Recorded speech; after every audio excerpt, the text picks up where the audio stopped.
Assalamualaikum warahmatullahi wabarakatuh. Perkenalkan Gus Baha, nama saya Boyi, mungkin agak beda dengan pada umumnya. Saya bukan dari kalangan santri, tapi ketika mendengar ceramah Gus Baha pada awal-awal saya kuliah itu merasa kok kayak sebelumnya kenapa tidak masuk santri aja gitu. Karena ternyata toh yang diajarkan juga banyak dasar-dasarnya atau prinsip-prinsipnya yang sama dari jalur berpikir dan lain sebagainya. Yang ingin saya tanyakan di sini adalah ketika Gus Baha menyampaikan tentang diroyah, mungkin singkat saja Gus, apakah diroyah ini alat atau ilmu universal yang bisa digunakan ketika berdialog dengan orang-orang yang mengatakan itu kan kaidah kalian gitu, itu kan kaidahmu. Ada hal-hal yang memang tidak bisa dipersamakan atau tidak bisa digeneralisir. Ya mungkin seperti itu Gus. Dan juga yang terakhir, kalau boleh saya izin bersalaman boleh Gus. Kesempatan. Oke, Assalamualaikum warahmatullahi wabarakatuh.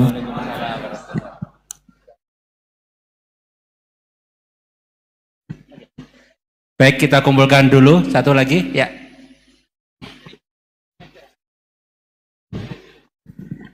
Cek. Bismillahirrahmanirrahim. Assalamualaikum warahmatullahi wabarakatuh. Ya, perkenalkan saya Taufik Satrio, biasa dipanggil Tosa. Ya. Ya. Singkatan. Baik, langsung saja mungkin untuk pertanyaannya. Di Yaumil Akhir nanti kan ada yang namanya Yaumil Mizan. Itu pertimbangan gitu kan. Nah, itu bagaimana kalau timbangannya itu sama, artinya seimbang. Apakah itu nanti akan berada di tengah-tengah antara surga dan neraka atau seperti apa? Kemudian yang kedua, itu terkait dengan perbuatan buruk ke orang lain. Ketika kita berbuat buruk ke orang lain itu kan kita istilahnya zalim kepada orang lain. Tapi di lain sisi, itu secara zahir kan seperti itu. Tapi di lain sisi, di akhirat itu kan, kalau secara pahala, kita itu membantu orang lain mendapatkan pahala.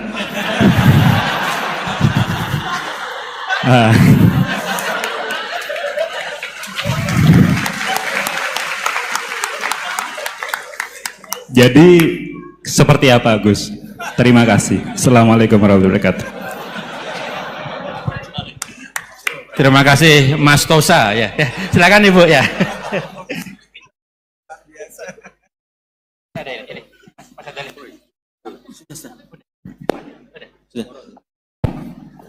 Assalamualaikum warahmatullahi wabarakatuh. Perkenalkan saya Nazula Hasanah.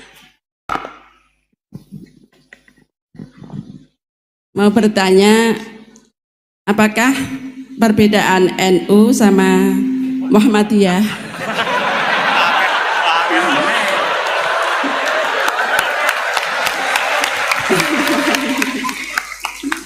Tadi kan dijabarkan. Terus dalam sholat subuh itu kan ada yang pakai doa kunut, ada yang enggak. Tolong jabarkan. Wassalamualaikum warahmatullahi wabarakatuh. Waalaikumsalam. Baik Gus, ini ada 3 penanya. Mas Boy tadi terkait dengan diroya, apakah ini universal, termasuk untuk yang non muslim bahkan gitu kan. Kemudian yang kedua dari Mas Tosa, hisab yang seimbang Gus, kasusnya gimana ini. Yang kedua terkait dengan kalau berbuat buruk kan membuat pahala untuk yang bersangkutan itu, seperti orang puasa dikasih minum gitu kan ya. Ya. Terus kemudian buasanah ini beda antara NU dan MU, kira-kira itu ya. Silakan saja. Ya.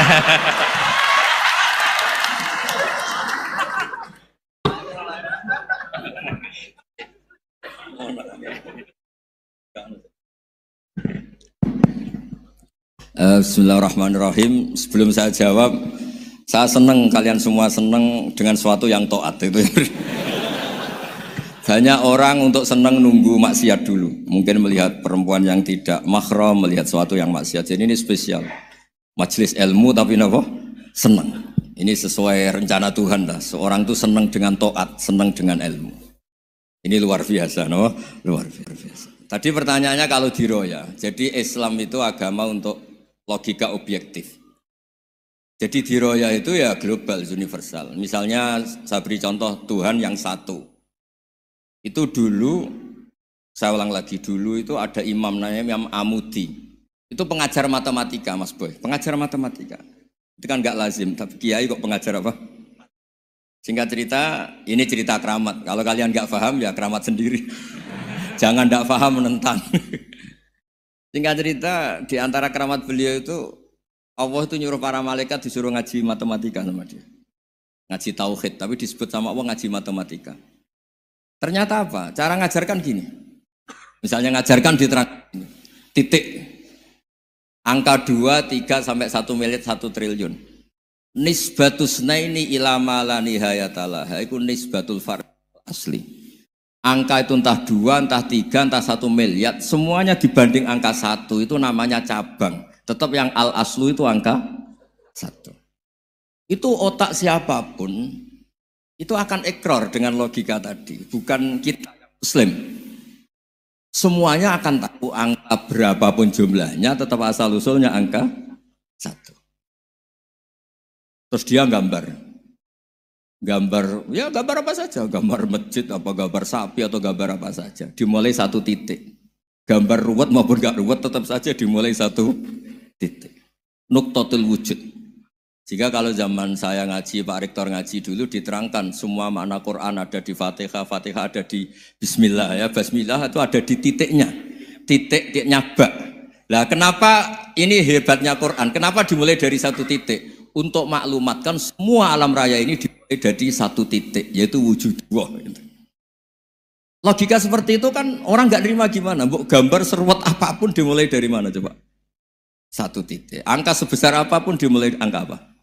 1. Jadi diroyah itu ya universal gitu maksudnya. Ya gitu Mas Bay ya. Jadi diroyah itu universal. Ya soal ada yang belum dapat hidayat apa itu nomor 2, tapi logika yang dibangun Islam itu. Terus pertanyaan kedua apa? Draw tadi, bisa. Kamu ingin draw? Ini kasus ini, nggak pernah ngaji Quran itu. Di antara yang diterangkan Quran detail itu Ashabul A'raf apa? Ashabul A'raf, orang yang baiknya sama buruknya itu imbang. Itu sudah disediakan nanti di surga itu ada pagar. Kamu ingin di situ? Pagar pembatas, apa? Pagar pembatas. Di surga enggak, neraka enggak. Jadi kejadian surga dan neraka itu gini, tak terangin ya. Jadi kira-kira gini, kan hisab itu hanya rubu'un nahar, sekitar 2 jam, 2 jam setengah selesai. Jadi 1 dunia ini dihisab Allah, hanya Allah butuh waktu 2,5 jam. Rubu'un nahar. Kenapa gitu Pak Rektor? Karena semuanya datang ini sudah terindikasi dan itu sudah jelas. Misalnya orang yang soleh banget, wajahnya bersinar, bahkan semua tubuhnya bersinar. Yas'anuruhum baina aidihim. Yang pas-pasan, ya sinarnya pas-pasan. Sehingga nanti yang punya sinar cukup di kanan. Yang kelip-kelip agak ini, yang rawan kesaruk ini. Yang gelap gulita langsung di kiri. Nah itu terus, faduriba bainahum bisurin lahubab. Terus Allah langsung bikin pagar. Nah yang rawan kesaruk pagarnya yang kelip-kelip tadi. Yang temangsang ini. Karena yang jelas hitam di kiri, yang jelas putih kanan. Yang abu-abu ini sama malaikat digaruk saja. Nah, terus temangsang di Araf itu. Nah, terus setelah dipagar ini dia punya kegiatan.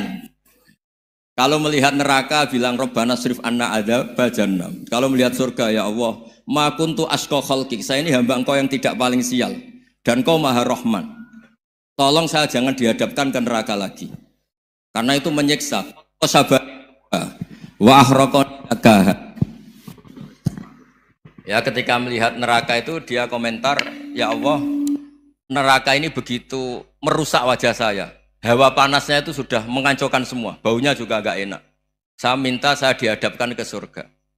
Bersama Allah. Tapi kamu tidak minta lagi kan? Tidak, saya hanya minta itu tok. Gitu. Nah ini saya pandu. Kalau kamu ngalami tak pandu. Kalau kamu ngalamin tak pandu. sama Allah terus diberi janji supaya tidak minta yang lain. Tidak, saya tidak akan minta lagi. Terus melihat surga. Nah, di surga melihat orang kayak gitu kan, di surga nanti kalian kan hura-hura semua. Wah, istri yang di dunia kurang cantik, rewel, yang di surga itu istrinya cantik semua, gak rewel semua. Gak minta belanja, cantiknya tidak usah ke salon, pokoknya top lah. Terus dia melihat tersiksa, cara Jawa ngiler. Wih, masa ngelihat tok? Akhirnya ya lama-lama berani ngajukan, ya Allah masa ngelihat tok? Gitu. Dikasih masuk gitu. Ya, terus tapi kamu kan janji tidak minta lagi. Ya terus ngerayu-ngerayu Tuhan lagi. Akhirnya walhasil nanti kalau betul-betul A'raf itu nasibnya akhirnya masuk surga. Tapi tadi digarap dulu lah, dikerjain dulu. Itu lama sekali perjalanannya, memang lama sekali. Nah soal orang membunuh itu, apa contohnya tadi? Berbuat buruk sama orang lain, ya apapun lah. Berbuat buruk sama orang lain itu, kalau faktanya nanti tobat, Allah yang bisa ngelola itu. Makanya Nabi pernah senyum-senyum, pernah tertawa-tawa. Sungguh ketika Allah menghendaki rahmatnya itu semuanya indah. Yaqtulul qatil fayatubu hadza. Jadi ada orang nyun sewu membunuh, terus dia tobat serius. Kemudian al-maktul yang dibunuh ini masuk surga karena madlum. Qatilnya karena tobat serius juga masuk surga. Ya begitu juga di kedzaliman-kedzaliman yang lain. Jadi ya makanya tobat itu penting sekali. Ya taruh saja begini yang terkenal ya, contoh. Wahsy itu jelas di surga karena syahid dibunuh Wahsy. Apa Hamzah? Hamzah ini jelas di surga karena matul syahidan. Dibunuh secara syahid oleh Wahsy. Tapi karena Wahsy tobatnya serius, nanti juga di surga. Begitu juga keburukan-keburukan yang lain. Jadi tobat ini misalnya ada orang hartanya dicuri. Tentu yang dicuri ini kalau dia orang baik, ya mungkin secara formal lapor polisi, tapi kalau dia orang baik mungkin ridho lah, sudah itu, sudah ridho kan. Berkahnya ridho, dia menjadi orang baik karena ridho diuji Allah, hartanya apa? Dicuri. Kemudian yang mencuri tobat, entah harta itu dikembalikan, entah dikasihkan masjid sebagai amalnya yang dicuri, entah apa-apa. Allah ngasih tobat orang ini. Kemudian sama-sama jadi orang baik, kemudian sama-sama di surga. Makanya itu Nabi sampai senyum-senyum, betapa rahmatnya Allah tidak terbatas. Sama lagi, betapa rahmatnya Allah tidak terbatas. Bahkan qatil sama maktul bisa ngopi di surga bareng tadi itu. Karena ya tadi, masyhur itu. Yang paling legenda dalam sejarah Islam kan, saya pernah membunuh orang yang sangat dicintai Rasulullah. Sebagai tobat saya akan membunuh orang yang paling dibenci Rasulullah. Singkat cerita, Wahsy ini menangi bunuh Musailamah al-Kadzdzab, orang yang ngaku-ngaku Nabi yang merusak tatanan apa? Islam. Apapun itulah, cerita-cerita apapun itu. Makanya saya sering cerita, kalau preman pasar itu tobat, bu, jangan nyapu masjid. Tobatnya tetap di pasar, yang dulu pasar gak aman karena dia, sekarang aman karena dia. Jangan tobat terus nyapu di pasar, pasar diganti suksesennya, pengganti. Itu nggak fair apa? Jadi kalau tobat itu harus seimbang dengan zaman salahnya. Zaman apa? Kayak Umar. Ketika dia kafir itu orang Islam dibikin takut. Terus ketika dia Islam, gantian orang kafir dibikin takut. Pertama dia Islam langsung marahnya Abu Jahal, Abu Lahab. Awas kalau ganggu Rasulullah, ngadepin saya. Itu fair. Kenapa? Fair. Jangan tobatnya bikin orang takut, lah tobat ke masjid, nyapu. Yang di pasar diganti penggantinya tetap gaduh. Gak boleh, harusnya kalau lama bikin pasar takut, ya sekarang lama bikin pasar apa? Aman. Itu tobat yang apa? Seimbang. Ya kira-kira gitu ya. Nanti tak pandu kalau sudah di Arab.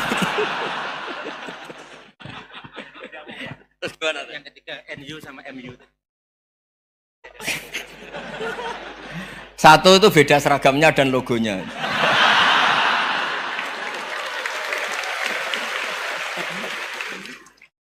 Kedua nama ketua umumnya.